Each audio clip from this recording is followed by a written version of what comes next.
Alexandru Arșinel trece printr-o perioadă destul de delicată, după ce a fost supus recent unei operații pe cord deschis. Cu toate acestea, se pare că nici măcar problemele de sănătate nu îl pot ține pe actor departe de scenă, căci în urmă cu puțin timp a avut un spectacol impresionant, alături de colegii săi de breaslă. Alexandru Arșinel și-a luat prin surprindere fanii și a decis să urce pe scenă la doar câteva zile de când a suferit intervenția chirurgicală la inimă.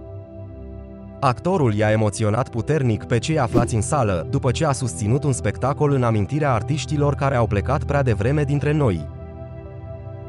Alexandru Arșinel a recunoscut că a făcut eforturi uriașe pentru a urca pe scenă, căci nu se simte foarte bine după operația dificilă prin care a trecut. Totuși, marele actor este optimist și încrezător în promisiunile medicilor, care l-au asigurat că va reuși să se recupereze destul de repede. Acum, maestrul spune că încearcă orice pentru a reveni pe scenă, pentru că revederea cu publicul îi dă de fiecare dată o stare de liniște. Nu mă simt foarte bine. O operație la inimă nu este o bagatelă, dar am promisiunea medicilor și a lui Dumnezeu că în câteva săptămâni voi fi bine. Am avut multe momente mai dificile în viață, dar am avut pe cineva lângă mine care m-a ajutat.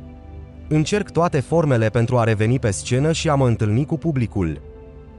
Am o stare de liniște pentru că în urma unei activități ale mele rămân personalități artistice, în primul rând de primă mână și oameni gospodari care ne seamănă nouă, celor din nordul Moldovei, a spus Alexandru Arșinel.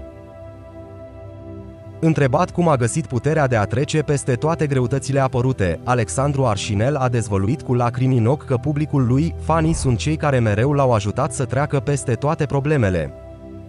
Tot ceea ce vine de la public a însemnat un imbold extraordinar, o dorință extraordinară de viață, pentru că viața e tare frumoasă. Și mie mi-e dor de public, de zâmbetul lor generos, iar eu să încerc să le dau, să storc ce a mai rămas în mine, a mai declarat celebrul actor.